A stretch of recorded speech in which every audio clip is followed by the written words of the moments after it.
climatique et contre tous les fléaux qui frappent l'humanité, plutôt que de prendre les armes, eh bien, donnez-nous la main pour mettre un terme à la pauvreté, à l'exclusion et pour œuvrer vers le développement économique et social. C'est l'appel que je vous lance. Que Dieu bénisse le monde et surtout le Guatemala.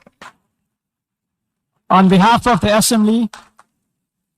I wish to thank the President of the Republic of Guatemala. Je remercie le président de la République du Guatemala et je prie le protocole de bien vouloir raccompagner son Excellence. The Assembly will hear an address by His Excellency. Je donne maintenant la parole à son Excellence Félix-Antoine Tshilombo,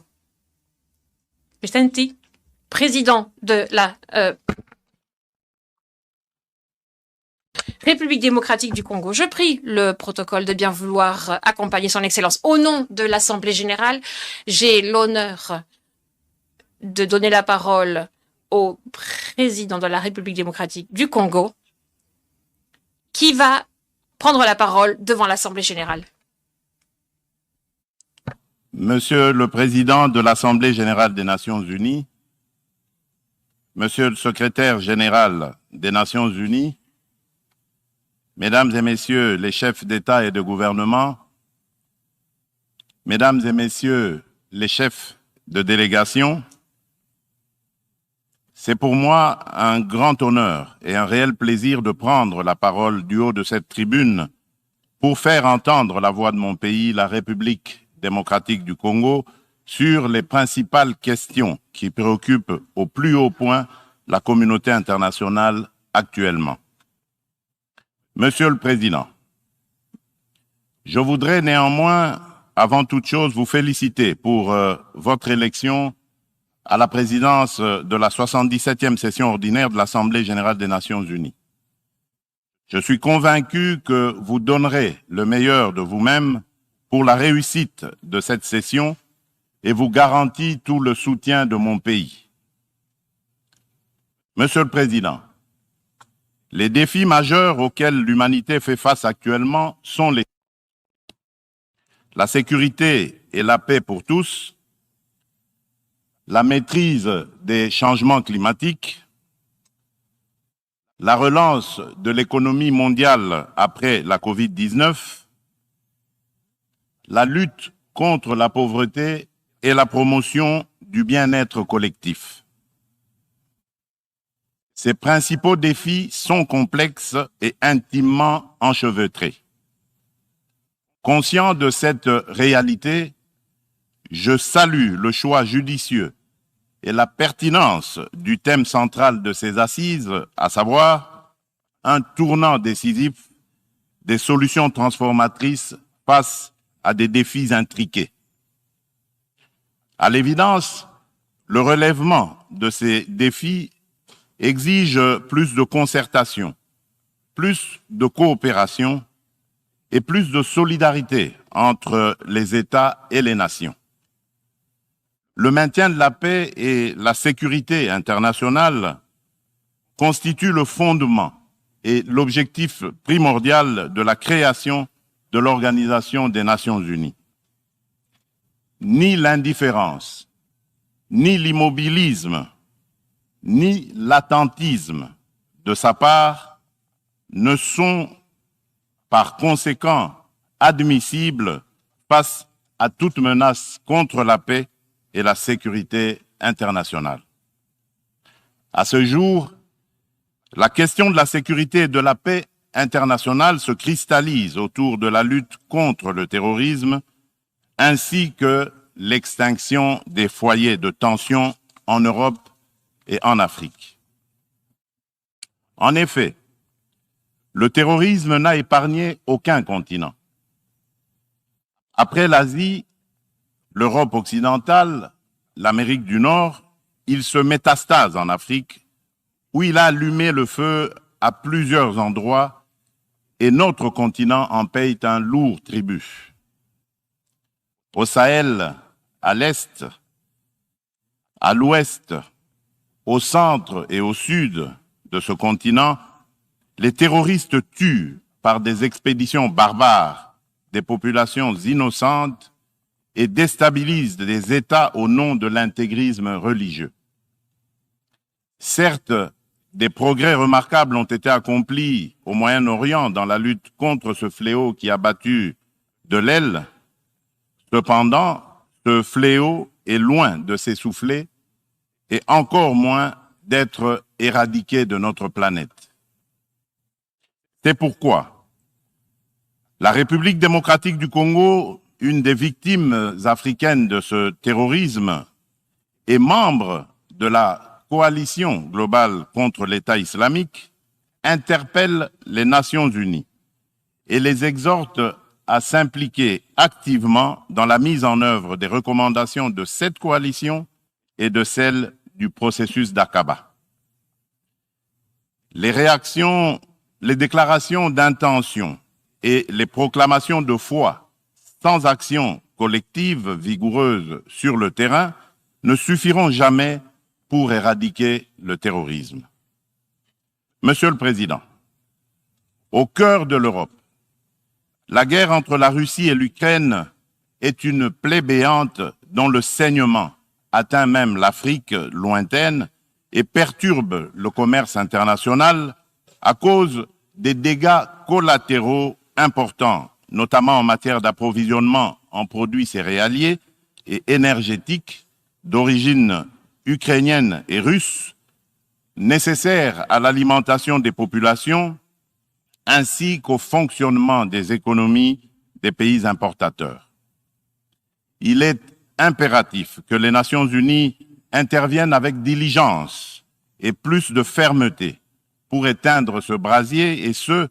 dans le respect absolu des règles du droit international. La République démocratique du Congo souscrit à la position de l'Union africaine et appelle toutes les parties au conflit à suivre la voie du dialogue et du droit préconisée par l'Afrique, qui a par ailleurs l'expérience de gestion des crises sécuritaires provoquées par des groupes armés dans certains de ces États. À ce sujet, les Nations unies savent que mon pays, la République démocratique du Congo, est victime d'une crise sécuritaire aiguë qui dure depuis plus de 20 ans à l'est de son territoire national. Tout observateur honnête et de bonne foi reconnaît que cette crise est causée principalement par les convoitises que suscitent ces fabuleuses richesses naturelles et les ambitions de puissance de certains de ses voisins. Le peuple congolais reconnaît l'implication des Nations unies, de l'Union africaine, des communautés régionales africaines, de l'Union européenne et des partenaires extérieurs bilatéraux de la République démocratique du Congo pour juguler cette crise récurrente. Il leur en est reconnaissant et s'incline devant le sacrifice de vaillants soldats de la paix qui ont perdu leur vie au front de la défense des idéaux de paix et de justice. Cependant, en dépit des efforts internes inlassables, de la présence militaire massive de l'ONU au Congo et de son soutien diplomatique pendant 23 ans, le mal sécuritaire continue à ronger mon pays. Afin d'éradiquer définitivement l'insécurité, restaurer une paix durable et assurer la stabilité à l'est de la République démocratique du Congo, plusieurs accords ont été signés avec les groupes armés et même avec les pays voisins, sous la garantie de la communauté internationale. Des mécanismes nationaux et internationaux ont été créés. Toutes ces perspectives de règlement définitif du conflit de quelques mois. Vite, l'architecture s'est fissurée et l'édifice s'est écroulé. Et on recommence toujours avec les mêmes tragédies. Depuis mon élection à la tête de la République démocratique du Congo, j'ai eu je n'ai eu de cesse de me battre chaque jour pour la paix et la sécurité dans les provinces congolaises de l'Ituri, du Nord Kivu et du Sud Kivu. M'inscrivant dans une philosophie de réconciliation avec nos voisins, je n'ai ménagé aucun effort pour rassurer les chefs d'État des pays limitrophes et restaurer la confiance entre nous, notamment par la concertation permanente sur des questions d'intérêt commun, la conclusion d'accords de coopération sécuritaire et de partenariat économique et la réalisation de projets de développement pour nos populations respectives. En dépit de ma bonne volonté et de la main tendue du peuple congolais pour la paix, certains de nos voisins n'ont trouvé mieux que de nous remercier par l'agression et le soutien des groupes armés terroristes qui ravagent l'Est de la République démocratique du Congo. C'est le cas actuellement du Rwanda qui, au mépris du droit international, de la charte de l'ONU et de l'acte constitutif de l'Union africaine, a une fois de plus non seulement agressé en mars dernier la République démocratique du Congo par des incursions directes de ses forces armées, les RDF, mais aussi occupe des localités de la province du Nord Kivu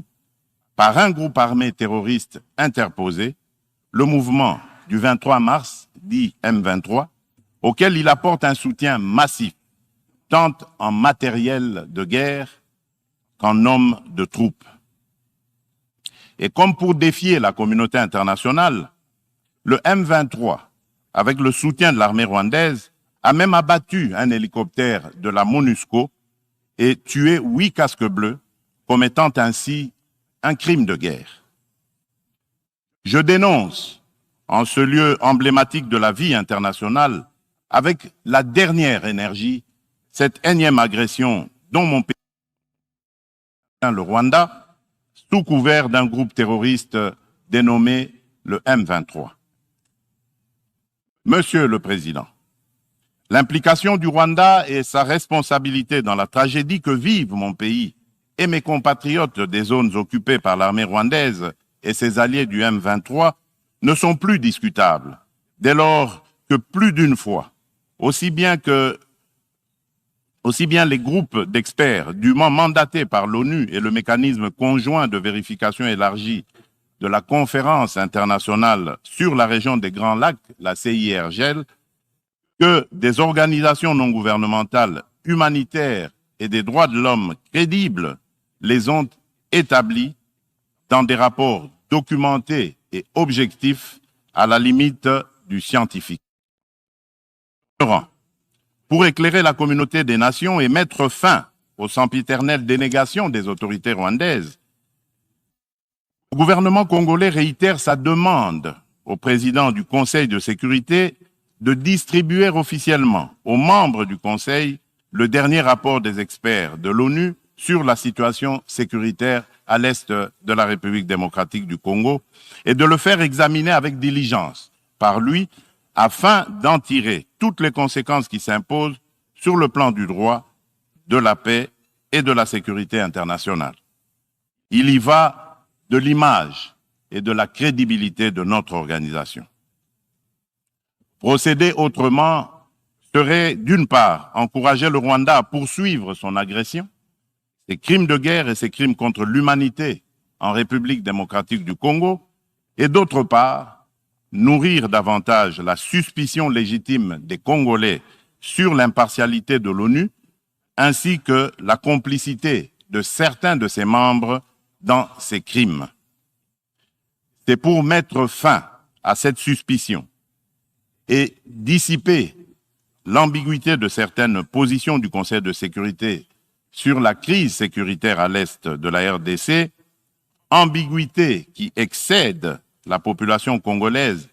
et exacerbe la tension entre elle et la mission de l'ONU pour la stabilisation du Congo, la MONUSCO, que le gouvernement de mon pays a demandé la réévaluation du plan de retrait progressif et responsable de cette mission. Cette démarche d'ajustement est exigée par le constat unanime, même au niveau le plus élevé de notre organisation, des faiblesses regrettables de la MONUSCO, ce qui affecte certainement l'efficacité et la légitimité de l'action de l'ONU en République démocratique du Congo. La réévaluation du plan de retrait de la MONUSCO ne peut par conséquent nullement remettre en cause les relations entre mon pays et notre organisation. Quoi qu'il en soit, je réaffirme haut et fort à cette tribune de la plus haute instance internationale de gestion des affaires du monde, la détermination du peuple congolais et de ses dirigeants de défendre toujours, jusqu'au sacrifice suprême, l'intégrité territoriale, l'indépendance et la souveraineté de leur pays, dans le respect, bien sûr, du droit international et des engagements pris au sein des organisations internationales dont il est membre. C'est ici le lieu pour moi de préciser que l'État congolais et la société civile ne permettront jamais à quiconque de tenir le discours de la haine tribale, ethnique et raciale ou xénophobe dans notre pays.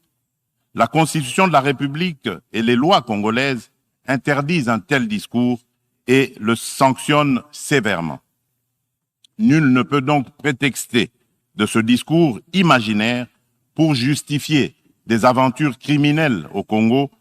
diviser les Congolais et fragiliser l'unité nationale à laquelle tous mes compatriotes tiennent. La République démocratique du Congo n'est pas et ne sera jamais génocidaire. De même,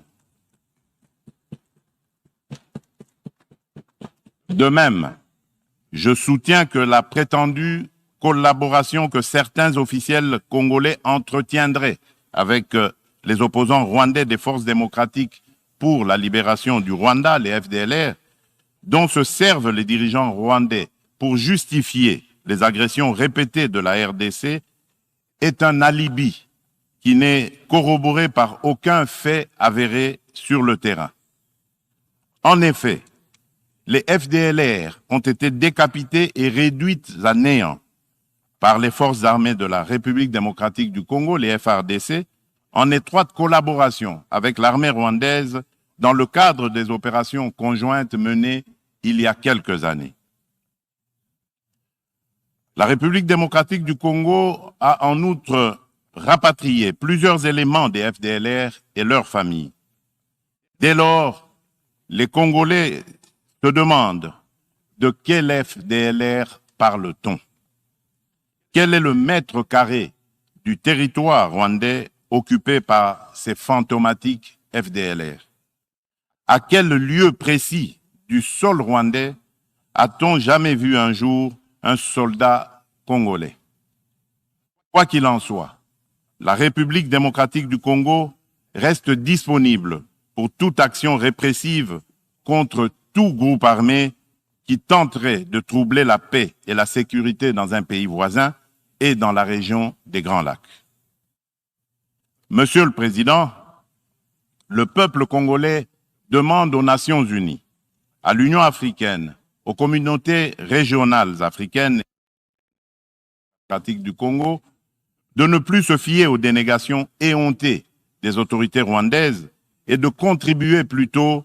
au rétablissement de la sécurité, à la construction d'une paix durable et à la création de conditions nécessaires à une coopération fructueuse dans la région des Grands Lacs et pour le bien de tous. À cet effet, il est nécessaire de voir ceci. 1. Rendre effectif le retrait immédiat du M23 des localités occupées, le retour des déplacés congolais de ces localités à leur domicile et la cessation sans condition du soutien de l'armée rwandaise à ce groupe terroriste, selon l'esprit et la lettre de la feuille de route de Luanda, convenue entre la République démocratique du Congo et le Rwanda, ainsi que des déclarations successives du Conseil de sécurité de l'ONU, du Conseil de paix et de sécurité de l'Union africaine, de la Communauté d'Afrique de l'Est, la CAE, et de la Communauté pour le développement de l'Afrique australe, la SADC. 2. Multiplier les pressions sur le Rwanda et le M23, dont les dirigeants sont du reste sous sanction de l'ONU, et montrer plus de fermeté à leur égard pour qu'ils respectent les positions prises par les organisations internationales précitées. 3. Appuyer la poursuite du processus de paix de Nairobi, les discussions de Luanda entre la République démocratique du Congo et le Rwanda, et le déploiement de la force régionale de l'Afrique de l'Est, dont le statut et les règles d'engagement viennent d'être signés le 8 septembre dernier à Kinshasa, successivement par le gouvernement congolais et le secrétariat général de la CAE, d'une part, et d'autre part, par les FARDC et le commandement de cette force régionale. 4. Encourager le président honoraire du Kenya, le président Uhuru Kenyatta, et le président de l'Angola, de la République d'Angola, João Lourenço, médiateur de la CAE et de l'Union africaine dans la crise sécuritaire en République démocratique du Congo, à poursuivre leurs bons offices. 5. Lever tout obstacle à la restructuration par la République démocratique du Congo de ses forces armées et de défense, à la montée en puissance de celle-ci pour mieux remplir ses missions régaliennes, notamment par la levée pure et simple de toutes les mesures restrictives de l'acquisition d'équipements militaires, la forme édictée par le Conseil de sécurité de l'ONU. La réalisation des actions préconisées ci-dessus garantira sans doute le peuple congolais de la certitude d'un règlement de la crise et facilitera un dialogue constructif entre toutes les parties concernées quant à ceux. Monsieur le Président, nous, peuple congolais, sommes décidés cette fois-ci à mettre définitivement fin à l'insécurité à l'est de notre pays, quoi qu'il en coûte. L'heure a sonné de casser à jamais le cycle infernal de la violence à l'est de la République démocratique du Congo pour stabiliser la région des Grands Lacs afin de tirer le plus grand bénéfice de ses potentialités économiques ainsi que de sa riche biodiversité pour sauver l'humanité face au changement climatique. La gestion de ces changements pose deux problèmes fondamentaux, à savoir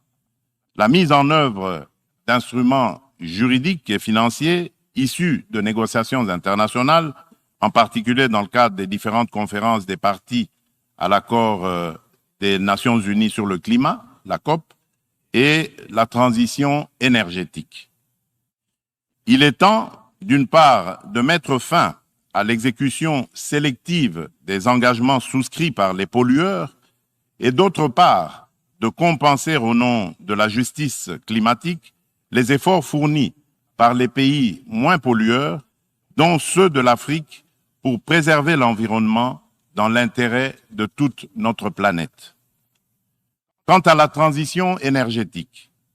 l'Afrique regorge suffisamment de sources d'énergie renouvelables et de matières premières susceptibles de contribuer à la mobilisation des alternatives crédibles à la double crise énergétique et écologique.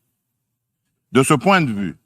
il est important de relever que la République démocratique du Congo compte parmi les principaux producteurs de minerais stratégiques essentiels à la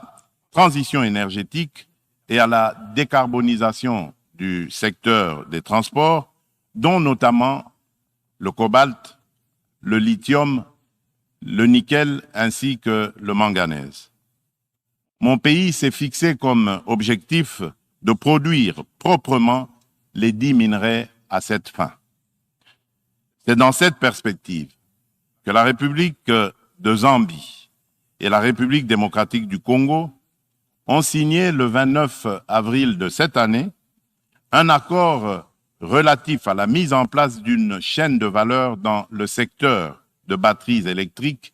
et des énergies propres. Il va sans dire, au vu de l'importance des investissements que requiert la réalisation d'un tel projet,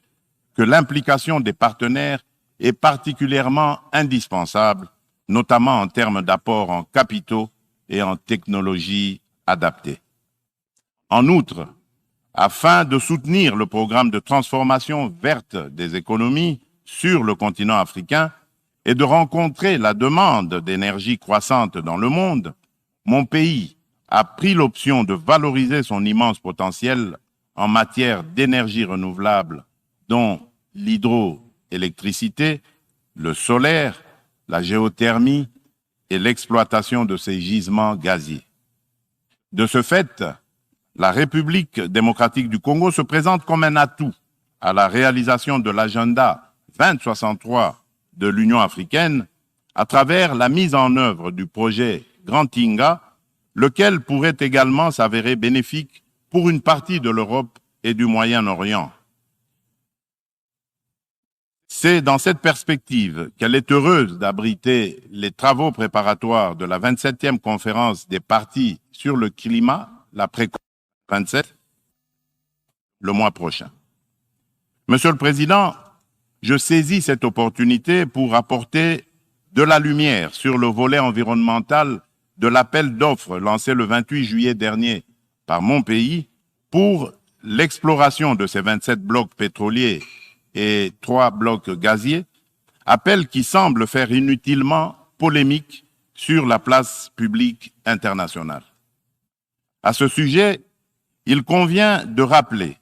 qu'aucun instrument juridique international pertinent ratifié par la République démocratique du Congo ne lui interdit d'exploiter ses ressources naturelles pour cause de protection de l'environnement ou par crainte de l'aggravation du réchauffement de la planète. Ensuite, l'accord de Paris de 2015 reconnaît aux pays en voie de développement le droit d'émettre le CO2 pour le développement, mais en prenant des précautions pour le climat mondial à travers leur contribution déterminée à l'échelle nationale, la CDN. Ainsi, le gouvernement de la République démocratique du Congo s'est fixé comme objectif d'exploiter, dans le respect des normes environnementales, les ressources naturelles du pays et de les transformer localement pour leur donner de la valeur ajoutée et booster l'économie nationale, notamment par la création des richesses liquides et des emplois afin d'améliorer les conditions de vie des populations congolaises. Stratégies et mesures adéquates ont été adoptées et prises pour éviter des impacts négatifs sur l'environnement. Elle prévoit, à l'instar d'autres pays d'Afrique et d'Europe qui ont relevé ce défi, l'exercice de contrôles gouvernementaux efficaces. Il est question pour la République démocratique du Congo d'atteindre ses objectifs économiques et sociaux en préservant ses forêts et en continuant de demeurer le pays solution pour la lutte contre le réchauffement climatique. Mon pays reste ouvert à la coopération avec tout partenaire disposé à l'aider à l'atteindre ses objectifs. Sur le plan économique, le pari à gagner est celui de donner les chances de redressement aux économies des pays affaiblis par les effets collatéraux des changements climatiques et du coronavirus, afin de promouvoir une croissance économique mondiale équilibrée et de stopper l'aggravation de la pauvreté dans les pays en développement. Nous ne pouvons pas relever ce défi sans des efforts internes de bonne gouvernance au niveau national, ni investissement productif des richesses, ni transfert réel des ressources financières suffisantes à ceux qui en ont besoin. C'est pourquoi la République démocratique du Congo plaide pour la concrétisation de la proposition de cession par les pays riches d'un pourcentage de leurs droits de tirage spéciaux, les DTS, au Fonds monétaire international aux pays les moins nantis, faite par la conférence de Paris sur la relance des économies post-Covid-19 du mois de mai 2021 et appuyée par un engagement ferme du sommet du G20 d'octobre de la même année à Rome. En tout cas, toute facilité d'accès aux ressources additionnelles en faveur des pays éprouvés par les changements climatiques et la Covid-19 sera la bienvenue. De même, l'allègement du fardeau de la dette des pays à faible revenu devra demeurer une préoccupation permanente qu'il convient d'intégrer dans une approche globale de solidarité internationale. Pour sa part, en dépit de la conjoncture économique mondiale difficile par suite des effets pervers de la pandémie de Covid-19, la République démocratique du Congo a enregistré des progrès remarquables en termes de croissance économique. Le rythme de création de richesses s'est accéléré en 2021 grâce particulièrement au dynamisme du secteur minier dont la croissance de la production est passée de 1% en 2019 à 10,1% en 2021 par suite de la bonne tenue des cours du cuivre et du cobalt sur le marché international. Le taux d'inflation et celui de change du franc congolais sont restés relativement stables. Aussi, le Conseil d'administration du Fonds monétaire international a-t-il conclu favorablement la deuxième revue du programme soutenu par la facilité élargie de crédit. Le Fonds monétaire international a exprimé son satisfecit sur les politiques macroéconomiques prudentes adoptées par le gouvernement de la République démocratique du Congo. Nous poursuivrons inlassablement ces politiques et l'effort d'amélioration du climat des affaires en cours pour promouvoir les investissements privés et les activités économiques en général. Monsieur le Président, la solidarité et la justice dans les relations entre les nations ont toujours été des facteurs de paix et de sécurité mutuelle car elles rapprochent les hommes et créent des liens d'interdépendance entre eux. À cet effet, la lutte contre la pauvreté et la promotion du bien-être collectif sont des digues puissantes contre les conflits sociaux et les tensions entre les peuples. C'est pourquoi la République démocratique du Congo se félicite de l'action collective menée par la communauté internationale contre la Covid-19 et salue l'initiative des États-Unis d'Amérique, New Feed the Future, pour financer l'agriculture afin de combattre la faim et l'insécurité alimentaire en Afrique par suite de la crise russo-ukrainienne et dont la République démocratique du Congo, mon pays, est parmi les pays africains bénéficiaires, pour ne citer que ces cas les plus actuels. Mon pays appelle à de telles actions et initiatives et non seulement contribue à résoudre les problèmes de survie au quotidien et à créer des emplois accessibles au plus grand nombre, mais aussi distribue des revenus et du pouvoir d'achat à la base. En revanche, solidarité et de la justice internationale. Nous nous posons des questions sur le maintien des sanctions contre le peuple du Zimbabwe, des sanctions qui, de plus, datent de l'époque du défunt président Robert Mugabe. Pourquoi notre organisation est-elle si silencieuse et si indifférente à la limite du crime contre un peuple innocent? En ma qualité de président en exercice de la Communauté pour le développement de l'Afrique australe, la SADC, je lance un appel pressant aux Nations Unies de mettre tout en œuvre pour obtenir la levée immédiate des sanctions contre la République du Zimbabwe et son peuple.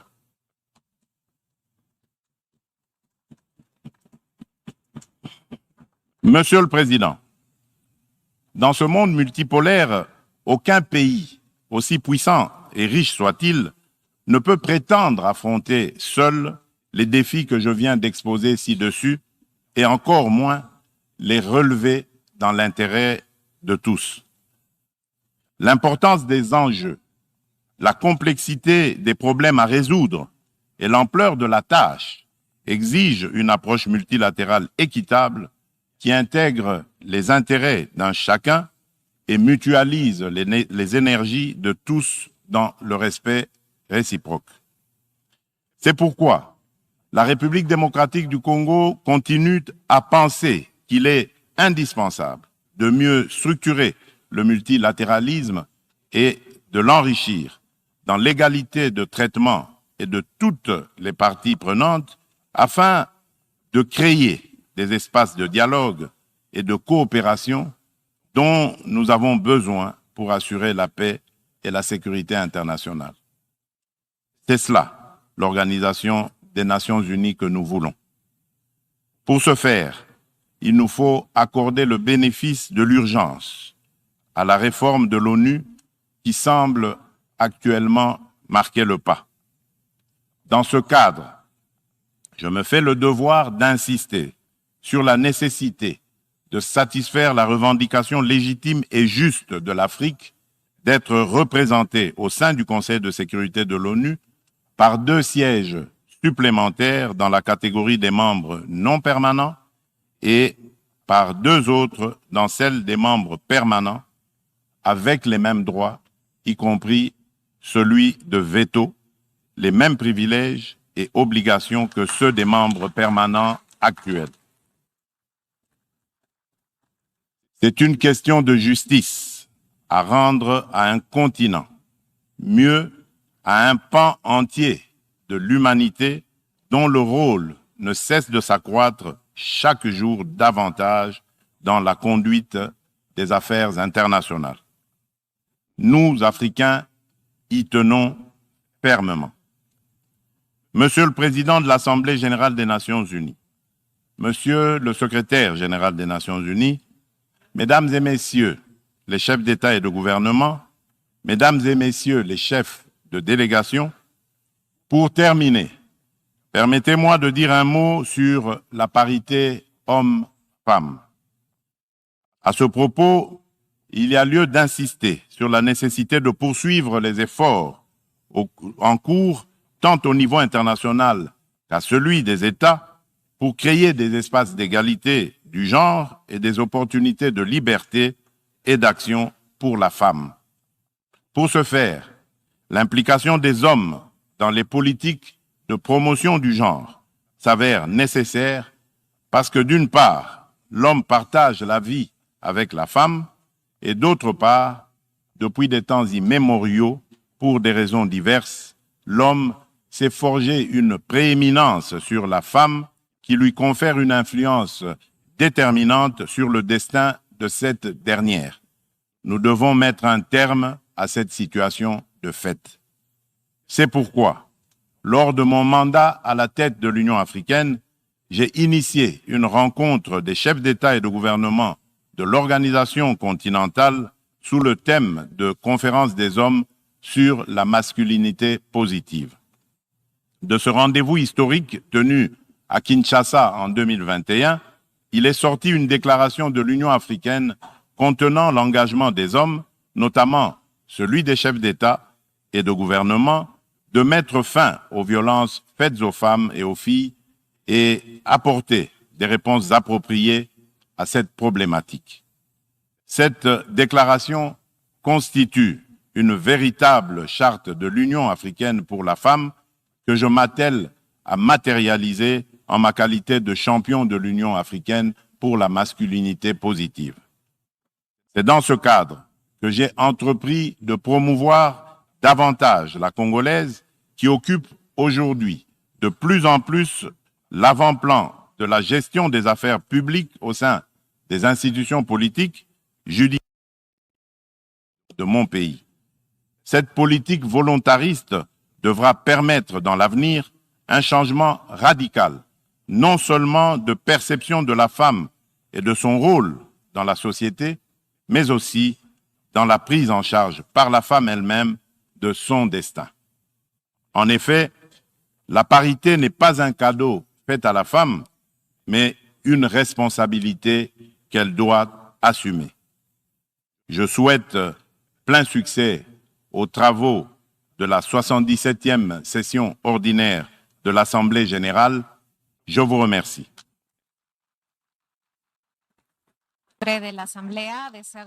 Au nom de l'Assemblée,